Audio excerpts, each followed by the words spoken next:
Ya, nama saya Humaidi Zahid, biasa dipanggil Omet, panggil Humaidi juga nggak apa-apa. Ya, saya dari Lamongan, Jawa Timur.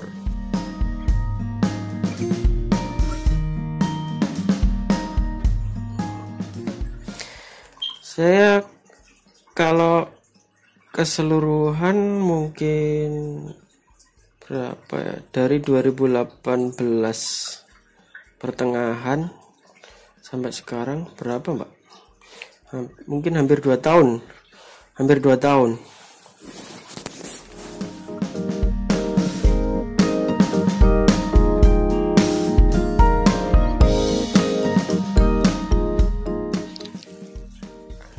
Masih kuliah Mbak? Ya, kebetulan kuliah di sini.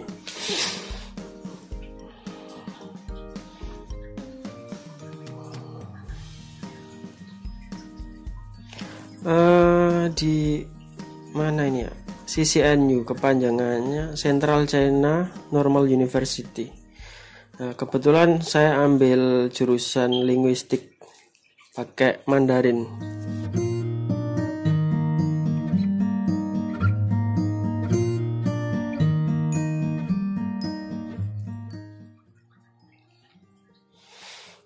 Ya, saya juga ikut. Saya ikut dijemput juga pas itu kan. Jadi pas penjemputan itu memang ada beberapa yang memutuskan untuk tinggal, tidak mau pulang karena ada hal-hal tertentu yang diselesaikan atau punya kewajiban di sini juga. Terus juga ada yang memang ingin ikut pulang tapi ada halangan. Ya, ada prosedur yang tidak bisa kita lewati gitu, Pak. Jadi ada beberapa syarat yang kita memang tidak lolos, jadi kita akhirnya tertinggal di sini. Kalau saya pribadi, saya masih sempat ke bandara. Jadi pada tanggal 1 Februari saya masih ikut ke bandara. Masih ikut kan di Wuhan itu, di provinsi Hubei ini ada 3 titik penjemputan. Nah, titik penjemputan itu dijemput pakai bus. Nah, saya itu masih ikut bus itu untuk ke bandara. Tapi di bandara saya nggak bisa lewati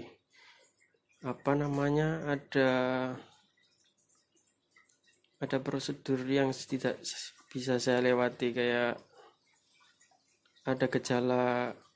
Jadi pas itu saya disuruh, kita masing-masing semua penumpang disuruh ngisi form kesehatan. Tapi gini Pak, gimana ya, di form kesehatan itu ada 4 kolom gejala apa yang Anda rasakan. Satu itu gejala batuk, sesak nafas, pusing, dan demam. Nah, saya ngisi centangan kolom batuk karena memang kebetulan saya itu batuk ringan. Nah, karena itu saya nggak bisa ikut pulang. Nah, dan juga ada 2 teman lagi yang nggak bisa ikut pulang karena yang sempat ke bandara tapi nggak bisa, sama kayak saya. Itu karena dia nggak lolos itu screening suhu tubuh.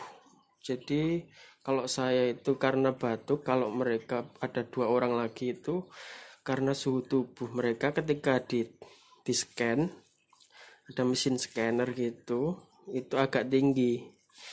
Nah, terus ada lagi satu temen yang dia ketika dijemput pakai bus sama tim evakuasi, itu daerah dia itu nggak bisa dijangkau oleh kendaraan bus tim evakuasi. Karena memang pada saat itu kan banyak blokade di tiap daerah. Jadi provinsi Hubei sendiri ditutup dan tiap kota itu juga ditutup. Terus lagi mengecil lagi di tiap-tiap wilayah kecil lagi juga ditutup juga. Jadi seumpamanya provinsi gitu ditutup, nanti tiap kotanya juga ditutup, terus nanti tiap kecamatannya juga mungkin ditutup, mungkin karena saya nggak tahu pastinya.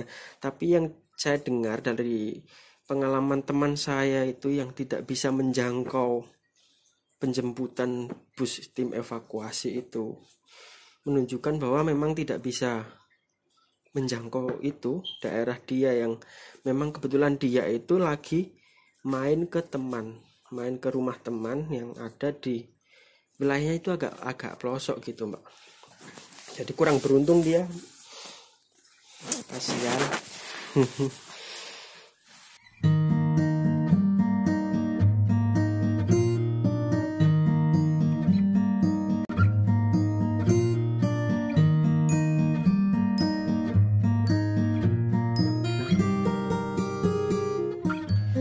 Saya ngisi sendiri, semua disuruh ngisi sendiri ya, ngisi sendiri semua kok ya.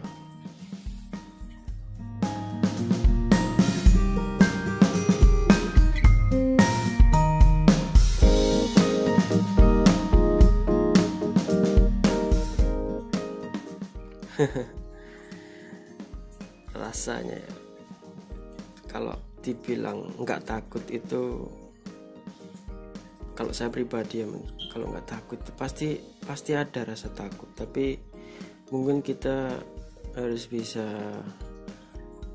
mengontrol rasa takut itu. Tapi kalau menurutku rasa takut itu pasti ada, tapi kalau aku sendiri takutnya luar biasa. Ketika itu terlalu berlebihan sampai ketakutan saya itu. Jadi karena berita juga banyak kan, simpang siur berita itu nggak ada berita yang positif saat itu. Selalu berita itu menunjukkan peningkatan adanya pasien baru, terus di mana-mana mulai dikunci, terus orang-orang mulai nggak bisa kemana-mana, udah dibatasi, akses keluar dibatasi. Terus penyakit ini itu bisa menular lewat ini itu. Jadi banyak kabar itu yang nggak enak. Jadi saya itu semakin dengar kabar semakin takut, semakin gelisah. Nah, apalagi pas ditambah lagi tekanan mental ketika saya mau pulang tapi ternyata gagal. Itu malah luar biasa gelisah saya, ketakutan saya. Situ itu paling nggak enak itu. Menurut saya itu pengalaman yang paling nggak enak. Kayaknya sih selama ini ya, yang saya rasakan itu paling nggak enak yang saya rasakan. Jadi saya itu di mana-mana tertekan, mental saya itu kayak di mana-mana itu tertekan, nggak enak, mau kesini nggak enak, mau kesana nggak enak. Tapi memang nggak boleh cegah. Jadi saat itu kemana-mana kita itu kayak selalu dituduh sakit gitu loh. Kemana-mana harus tes suhu, harus melalui cek suhu tubuh, harus pakai masker. Jadi ya memang itu prosedur yang harus dijalankan ya Mbak ya. Tapi pas saat itu saya itu nggak sadar, saya itu nggak menyadari itu adalah prosedur yang harus saya jalani. Itu merupakan kewajiban, salah satu tindakan preventif untuk mencegah penyebaran virus kan. Tapi saya itu nggak peduli itu saat itu karena terlalu gelisah. Yang saya rasakan itu hanya dicurigai saya. Kenapa sih kemana-mana dicurigai sakit? Saya lo sehat. Saya itu kayak sombong. Saya itu nggak apa-apa gitu saat itu. Tapi sekarang saya sadar sih kalau itu memang prosedur yang harus dijalani kan. Ya mungkin saat itu mental saya itu lagi anjlok gitu ya. Nah,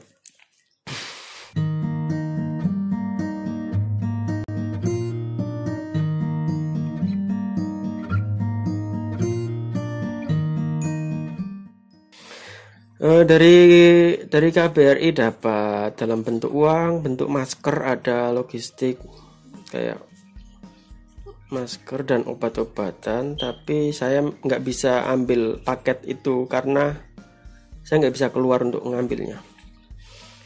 Nah, kalau dapat bantuan uang dapat dari KBRI, dari kampus saya yang di Surabaya, UNESA itu juga dapat bantuan saya. Berupa uang dapat, Mbak. Ya, alhamdulillah lah.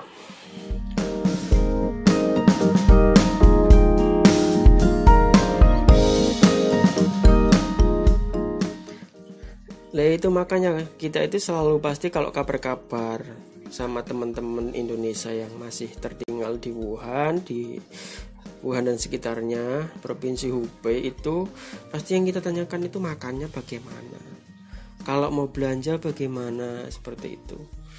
Karena kalau saya enak makan dikasih kampus. Kalau belanja ada volunteer, ada relawan yang bantu belanja. Nah, kalau teman saya yang satunya di daerah pelosok itu, dia nggak dapat kiriman makanan karena memang dia di kampus saya, sama dengan saya satu kampus, tapi apesnya dia itu pas kebetulan main ke teman dia, jadi dia terjebak di sana, nggak bisa balik, sampai sekarang pun masih belum bisa balik loh, karena kita udah 3 bulan dia di sana, 3 bulan lebih. Kasihan dia di sana karena belum bisa balik ke kampus. Karena kita itu butuh butuh green card. Nah, kita masih belum dapat green card atau bagaimana? Atau saya kurang paham dengan kondisi dia. Terus masih belum bisa balik ke sini. Gak tahu nanti pihak kampus bagaimana mengusahakannya untuk bisa membawa balik teman saya ini. Nah, gitu. Jadi kalau saya enak di sini makan dikasih gratis 3 kali sehari. Terus teman saya yang di kampus lain itu juga dikasih makanan, tapi nggak tahu itu gratis atau bayar, saya nggak tahu. Gitu sih, Mbak, kalau urusan makanan.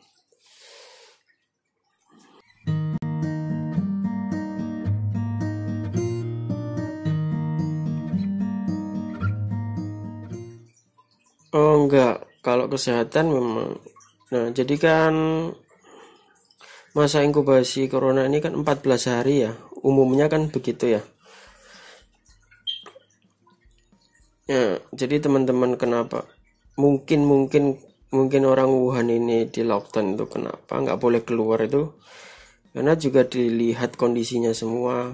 Nah, selama melewati 14 hari ini ada gejala atau apa gitu itu,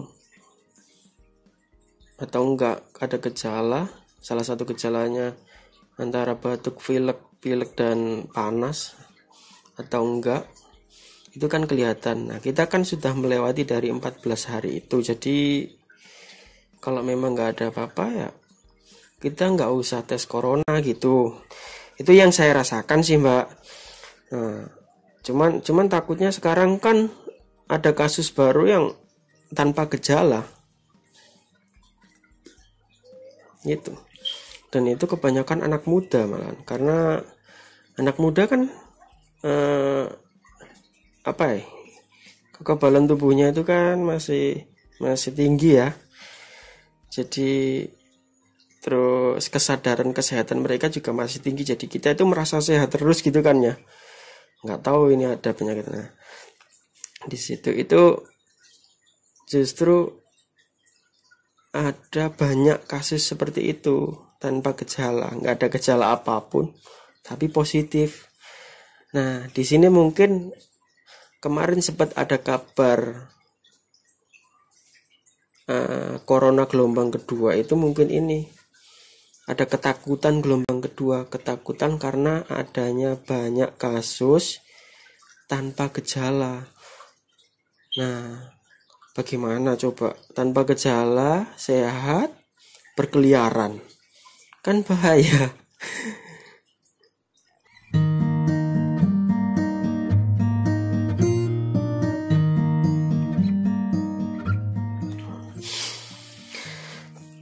Kalau sekarang saya kalau keseluruhan Wuhan dan Hubei saya kurang tahu ya Mbak ya, mungkin saya tahu itu di sekitaran saya sini aja ya, karena memang saya keluar kampus pun saya nggak bisa kan, saya kan cuman bisa keluar gedung asrama, cuman bisa jalan-jalan di sekitaran kampus, belanja juga belanja di toko-toko di wilayah kampus, kalau keluar nggak bisa. Jadi saya kemarin tuh sempat ngintip ke luar pintu gerbang, itu di luar udah rame banget. Jadi orang-orang itu udah mulai bekerja normal. Kalau saya lihat tuh mereka udah mulai bekerja normal. Jadi kebetulan kampus saya ini dekat dengan pusat-pusat perbelanjaan gitu. Itu orang-orang udah rame. Nah, terus banyak, jadi awal-awal dibuka status lockdownnya itu saya langsung ngintip, itu banyak orang yang kayak mereka itu rombongan balik dari kampung kembali ke Wuhan untuk bekerja gitu. Satu mobil isinya 10 orang bawa tas-tas gitu. Jadi udah mulai rame, normal sih Mbak kalau menurut saya, tapi tetap ada batasan-batasan ya Mbak. Contohnya kayak ya kalau pakai masker masih wajib ya, pakai masker keluar wajib. Terus kalau mau naik transportasi umum itu harus pakai green card, kartu hijau yang menunjukkan itu bahwa kita itu sehat. Bisa berupa kartu itu, bisa, tapi kebanyakan sih berupa kode QR. Jadi kita udah ngisi data di database-nya Provinsi Hubei. Ada aplikasinya, kita ngisi database di situ. Nah, nanti kita akan dapat kode QR, nanti di-scan buat ketika mau naik kendaraan umum seperti bus atau metro itu Mbak, atau taksi juga paling.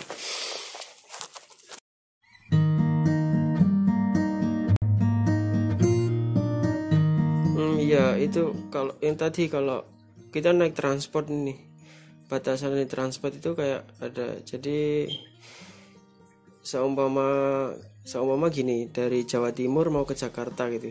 Tapi ini transport dalam kota ya, yang saya tahu transport dalam kota. Tapi saya contohkan dari Jawa Timur sampai dari Surabaya ke Jakarta gitu. Nah, sebelumnya itu ada sekitar, seumpamanya ada 5 titik pemberhentian dari Surabaya ke Jakarta. Itu sekarang dibatasi cuman ada mungkin 3 pemberhentian gitu Mbak. Gitu. Terus seumpama satu bus itu isinya 12 orang contohnya, itu sekarang dibatasi hanya untuk 6 orang gitu. Nah, seperti ini. Nah, batasan pemberhentian tadi itu karena kenapa kok sama sebelumnya itu ada 5 titik berhenti, terus kenapa kok yang di titik kedua nggak berhenti, baru di titik 3 berhenti? Karena tapi bisa saja itu di titik 2 berhenti kalau memang penumpangnya kosong di dalam. Nah, tapi kalau udah penuh ya itu ini kasus lain itu, kalau memang udah penuh juga nanti di titik 3 juga nggak berhenti juga. Gitu. Pokoknya lihat penumpang sih Mbak kayaknya. Iya, tapi saya itu juga kabar saja, saya belum bisa keluar, belum bisa merasakan langsung.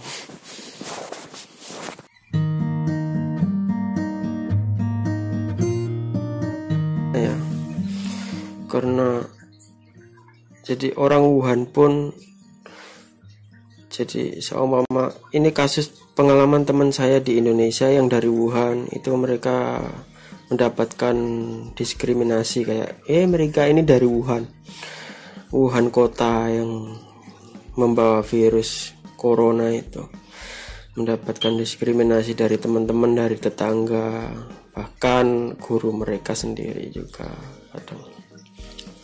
Nah itu di Cina sendiri pun Wuhan juga mendapatkan diskriminasi seperti itu, mendapatkan nilai jelek juga dari kota lain. Contohnya kayak orang Wuhan ketika lockdown udah dibuka, jadi kebanyakan orang Hubei ini kan bekerja di luar kota. Nah mereka kembali ke luar kota untuk bekerja, semuanya kembali ke Guangzhou. Mereka bekerja di Guangzhou, kembali ke Guangzhou untuk bekerja. Nah di Guangzhou ini mereka dapat perlakuan agak nggak enak juga, sama kayak di Indonesia gitu. Jadi mereka orang Wuhan gitu, ini orang Wuhan, ini orang corona gitu. Jadi memang ada beberapa perusahaan yang menurunkan kuota untuk orang Hubei. Jadi kasihan juga orang Wuhan di situ, orang Wuhan dan orang Hubei itu. Tapi di samping itu banyak yang sadar juga, orang Wuhan dan orang Hubei itu mereka udah bekerja keras untuk berjuang menghadapi virus ini. Salah satu buktinya itu dengan lockdown itu merupakan tanggung jawab yang besar loh dari kota Wuhan, Mbak, menurutku sih. Jadi orang yang dari dalam itu nggak boleh keluar loh, karena mereka takut virus ini menyebar loh. Dan itu benar-benar dikunci kan. Itu menurutku udah tanggung jawab yang besar loh. Sampai dengan prosedur yang seketat itu kalau mau keluar. Jadi saya mau keluar itu karena kan ada penjemputan khusus dari pemerintah Indonesia untuk warga negaranya, dan itu pun saya masih nggak bisa pulang saking ketatnya prosedur itu menurut saya sih. Ya dengan begitu, nah pemerintah Wuhan dan Hubei memutuskan untuk membuka itu ya bukan tanpa alasan loh, Mbak. Pasti dengan pertimbangan kan. Dan saya sih percaya saja sih kalau memang mereka membuka menurut mereka aman, itu saya percaya kalau itu aman. Karena saya merasakan ketika suasana genting-gentingnya saat itu memang susah sekali untuk keluar gitu loh. Dan itu menurut saya itu tanggung jawab yang besar dari Wuhan, tidak akan membiarkan seseorang pun dengan gejala sedikit pun untuk keluar dari Wuhan supaya mencegah penyebaran virus ini. Nah kalau sekarang ini Wuhan udah memutuskan untuk membuka, ya menurut saya aman sih, Mbak.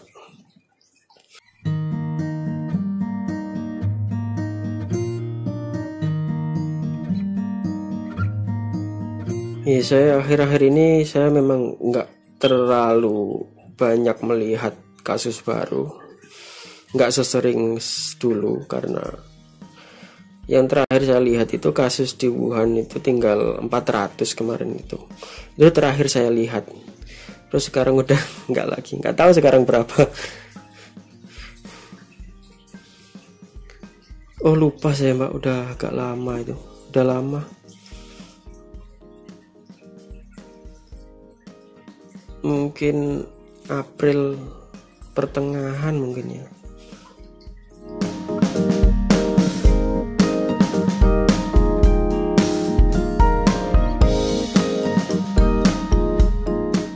Oh saya nggak tahu kalau di Wuhan. Saya nggak tahu tempat-tempat wisata di Wuhan, tapi yang saya tahu di mana sih kemarin tuh sempat saya lihat sendiri di berita gitu. Itu kayak ruko-ruko toko jualan baju gitu udah buka. Yang saya tahu itu sih, yang lain nggak tahu saya Mbak. Ini saya tahu itu, dan udah lumayan rame sih. Ya kan saya bilang tadi, di Wuhan udah mulai normal kan. Jadi mungkin kalau tempat wisata udah mulai buka ya wajar saja menurutku. Yaitu tadi dengan syarat-syarat tertentu, ya harus pakai masker lah, harus pakai green card. Itu loh Mbak. Jadi kalau nggak ada green card pun kita nggak bisa keluar kan Mbak. Jadi ya itu salah satu penjaganya kenapa udah mulai beraktivitas kembali, yaitu dengan adanya green card. Ya memang ada kecurangan-kecurangan, itu ada masih. Contohnya kalau kayak pemalsuan kartu hijau itu atau gimana. Itu ya ada sih beberapa seperti itu memang.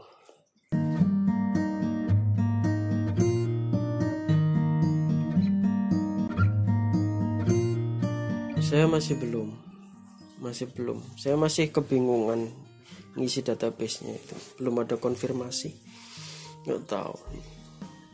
Lagian saya juga nggak bisa keluar, jadi saya nggak terlalu kupuh masalah itu.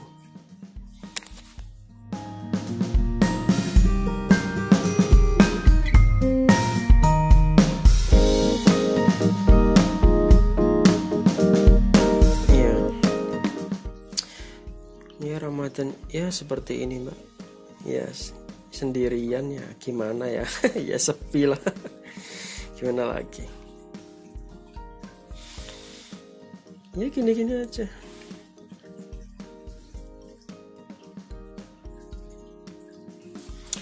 Beda lah Mbak. Tahun lalu itu rame. Teman-teman gimana ya, ya bukannya kita nggak berteman dengan orang luar negeri, tapi kalau bulan puasa itu kalau sholat tarawih malam-malam itu ya kita sama teman-teman Indonesia gitu ya, kadang ada 1-2 orang luar negeri yang ikut gabung gitu, tapi kebanyakan orang Indo kan. Nah tahun lalu tuh rame kita sholat tarawih bareng-bareng, meskipun saya males ya, tapi ketika rame-rame gitu ya saya kan malu kalau mau tidur kan jadinya, karena kebetulan di kamar saya, jadi males nggak males ya tetap ikut. Nah di situ terus sekarang dari tahun yang lalu yang rame, terus sekarang tinggal sendirian nggak boleh keluar lagi ya. Monggo dirasakan sendiri gimana itu rasanya.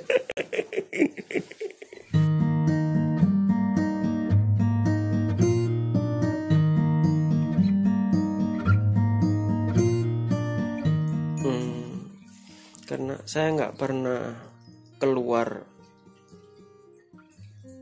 kemana ya, paling kalau keluar ke masjid itu, kalau mau ke masjid itu pas hari Jumatan itu. Jadi kebiasaan kita ya cuma di kampus aja sama teman Indonesia saja. Palingnya kita sesama teman Indonesia kita ngadain kayak pembagian 1 jus tiap minggunya sampai 30 jus gitu. Jadi entah itu anggotanya berapa, pokoknya 30 jus ini kita bagi tiap minggu. Jadi istilahnya kita punya rutinan 1 minggu itu hatam 1 Al-Quran. Jadi 4 minggu kita dapat 4 hataman gitu. Kebiasaan rutin itu, dan pastinya itu ya sholat tarawih gitu sih Mbak, sama masak bareng. Jadi kalau buka sama sahur itu sahur bareng, buka bareng itu, tapi masak sendiri ya, kebanyakan rata-rata sih gitu. Jadi nanti gantian, kamu masak ini hari ini kamu, nanti besok saya, besoknya kamu gitu sih. Itu yang seru.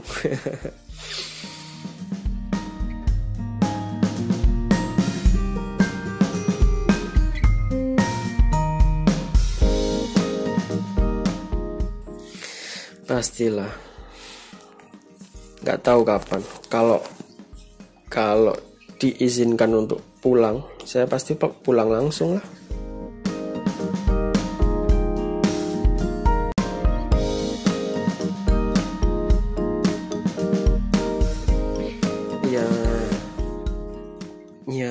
sekarang malah nggak tahu, nggak ada kabar sama sekali sekarang. Ya mungkin, ya memang alhamdulillah sih saya udah merasa banyak ketenangan di sini. Terus mungkin pemerintah Indonesia juga udah mengira yang sama seperti itu juga.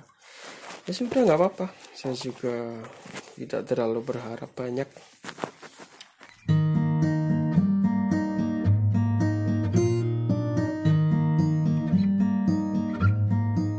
Nah, yang pokoknya apa ya, tetap semangat lah buat teman-teman di Indonesia.